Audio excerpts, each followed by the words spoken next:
நம்ம எல்லாரும் பொழுதுபோக்கா படம் பார்த்தாலும் எல்லா படமும் நம்ம மைண்ட்ல நிக்குமா அப்படின்னா கண்டிப்பா இருக்காது. ஆனா சில படங்கள் மட்டும் நம்ம மைண்ட்ல என்னதான் பண்ணாலும் அந்த மைண்டை விட்டு போகாது அப்படிங்கிற மாதிரி இருக்கும். அதுல இருக்கக்கூடிய பாட்டுகளா இருக்கலாம், இல்லாட்டினா காமெடியா இருக்கலாம். இப்படி ஏதாவது ஒரு காரணம் இருக்கும். நமக்கு கூட தெரிஞ்சிருக்கும், நம்ம வடிவேல் காமெடி ஒண்ணு எண்ணத்தை காணான்னு ஒரு காமெடி பண்ணிருப்பாரு பாருங்க. அந்த மாதிரி இந்த படத்துல கடலை காணான்னு காமெடி பண்ண போறாங்க. பார்த்தவங்களுக்கு பேரதிர்ச்சியா இருக்கு. கிணத்த காணா அப்படின்னு சொன்னது மாதிரி இங்க கடலையே காணாங்க. அந்த போட்டு மட்டும்தான் இருக்கு. அங்க கடல்ல இருந்த நீர் எல்லாமே எங்கேயோ போயிருச்சு. என்ன ஆச்சுன்னு தெரியல. கடலை காணான்னு காமெடி பண்ண போறாங்க. உண்மையிலும் கடல் காணாம போச்சுன்னா அந்த கடல் எங்க போகும், எவ்வளவு நாள் காணாம போகும், அது திரும்பி வருமா வராதா அப்படிங்கிறத ஏகப்பட்ட ட்விஸ்ட் அண்ட் டர்னோட செம்மையா மிரட்டிருக்க படம் தான் இந்த படம் சர்வைவ். படத்தோடைய ஓபனிங்ல அப்படியே கடலுக்கு அடியில இருக்கக்கூடிய தாவரங்களை காட்டுறாங்க. அப்படியே கொஞ்சம் கொஞ்சமா தண்ணி வழியா மேல போய் கடலுக்கு மேல ஒரு கப்பல் இருக்கு. அந்த கப்பல்ல ஒரு ஃபேமிலி ஹாலிடேஸை என்ஜாய் பண்றதுக்காண்டி வந்திருக்காங்க. நம்ம ஊர்லாம் ஹாலிடேஸ் என்ஜாய் பண்ண என்ன பண்ணுவோம், குடும்பத்தோட ஊட்டி கொடைக்கானல் இல்லாட்டினா கோயில் குளம் அப்படின்னு போயிட்டு வருவோம்.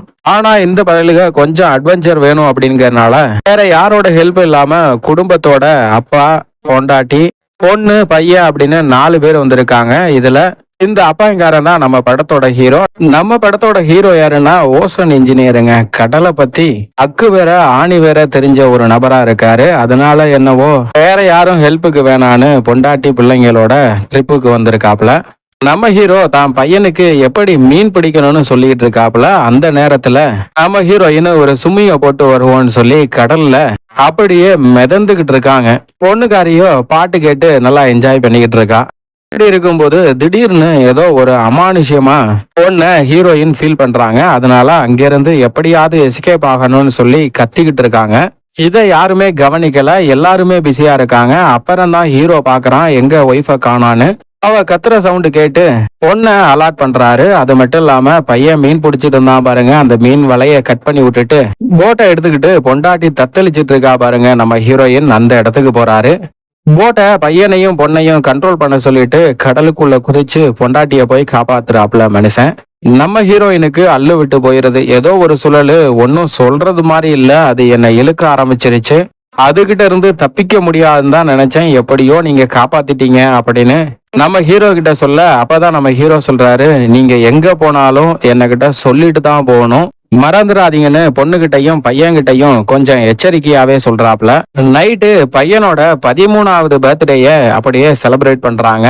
பையன் சொல்றான், நான் ஒன்னும் சின்ன பையன் இல்ல அப்படின்னு சொல்ல, அப்ப ஆசை ஆசையா ஒரு கேக்கு வாங்கி, இல்லங்க கடலுக்கு நடுவுல எங்க போய் வாங்க முடியும், கேக்கு செஞ்சு 13வது பர்த்டேய அங்கேயே செலிப்ரேட் பண்றாங்க. அப்போ ஒரு போட்டோ எடுக்கிற மிஷின் ஒண்ணு இருக்கு.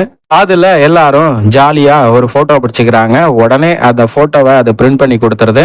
அந்த நேரத்துல பொண்ணுக்காரிக்கு பாய் ஃப்ரெண்டு கிட்ட இருந்து கால் வருது. அதனால இவங்களை விட்டு அப்படியே எஸ்கேப் ஆகி தனியா போய் உட்காந்து பேசிட்டு இருக்கா. அப்படி பேசிட்டு இருக்கும் போது அந்த பாய் ஃப்ரெண்டு பின்னாடி எக்கச்சக்கமான மின்னல் அடிக்குது. அந்த கனெக்ஷன் அப்படியே கட் ஆயிருது. இது மாதிரி ஒரு தடவை கூட நடந்தது இல்லையே அப்படின்னு பேசிட்டு இருக்கும் போது பொண்ணு அப்பா கிட்ட வந்து என்னவா இருக்குன்னு கேட்க, ஏதாவது கிளைமேட் சேஞ்ச் ஆயிருக்கும் அப்படின்னு சொல்லிடுறாப்புல.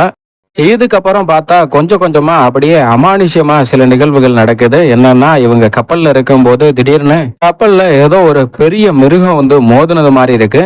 அது மட்டும் இல்லாம அந்த நேரத்துல ஏகப்பட்ட சுறா மீன்கள் அந்த இடத்துல சுத்தி போயிட்டு இருக்குங்க.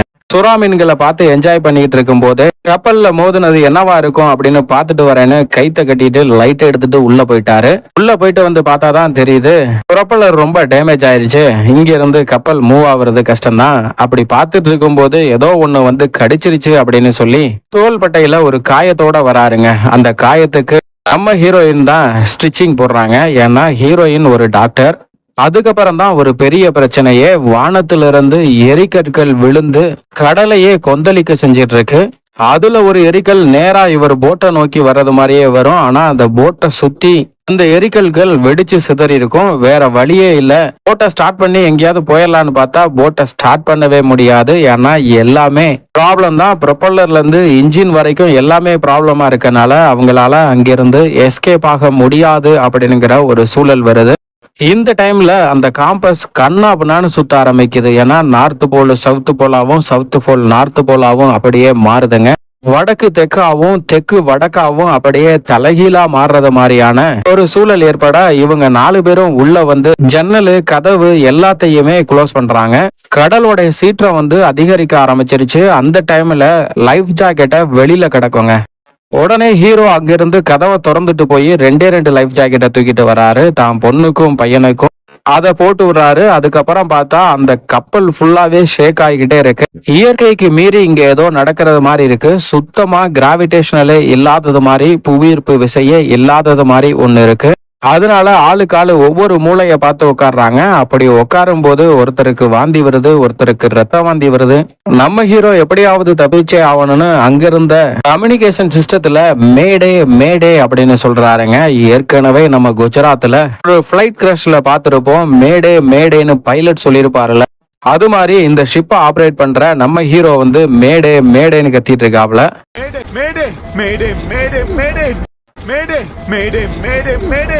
கண்ட்ரோல் ரூமுக்கே கனெக்ட் ஆகல. சரி சிக்னல் கொடுப்போம் அப்படின்னு ஜன்னல் வழியா ராக்கெட் மாதிரி ஒன்ன பத்த வச்சு மேல வானத்துக்குள்ள விடுவாங்க பாருங்க, அது மாதிரி விடுறாப்புல. அந்த ராக்கெட்டை விட்டுட்டு ஜன்னலை சாத்திட்டு ஒரு மூளையில போய் தூக்கி அடிச்சு படுக்கிறாருங்க. அடுத்த நாள் விடியுது. அடுத்த நாள் விடிஞ்சு எல்லாரும் வெளியே வந்து பாக்குறாங்க. வெளியே வந்து பார்த்தவங்களுக்கு பேரதிர்ச்சியா இருக்கு. கிணத்த காணா அப்படின்னு சொன்னது மாதிரி இங்க கடலையே காணாங்க. அந்த போட்டு மட்டும்தான் இருக்கு. அங்க கடல்ல இருந்த நீர் எல்லாமே எங்கேயோ போயிருச்சு. என்ன ஆச்சுன்னு தெரியல. ஆனா நம்ம ஹீரோ பயலோ கடலை பத்தி அக்குவேறு ஆணிவேறு தெரிஞ்சதுனால அத சட்டுன்னு கண்டுபிடிச்சிடறான். என்னன்னா 7000 வருஷத்துக்கு முன்னாடி இது மாதிரிதான் நார்த்து போலும் சவுத்து போலும் மாறி போனதுனால கடல் எல்லாம் நிலப்பரப்புக்கு வந்து அங்க இருந்த மக்கள் எல்லாத்தையும் அழிச்சிட்டு திரும்பவும் கடலுக்குள்ளே உள்வாங்கினது அப்படின்னுங்கிறத சொல்றாப்புல. அதை பார்த்தோன்னே பொண்ணுக்கு ரொம்ப அதிர்ச்சியா இருக்கு. ஏன்னா பொண்ணுக்கு தான் பாய் ஃப்ரெண்டுக்கு என்ன ஆச்சோ அப்படிங்கிற ஒரு கவலையில பாய் ஃப்ரெண்டு போட்டோவை எடுத்து ஜூம் பண்ணி பார்த்துட்டு இருக்கா.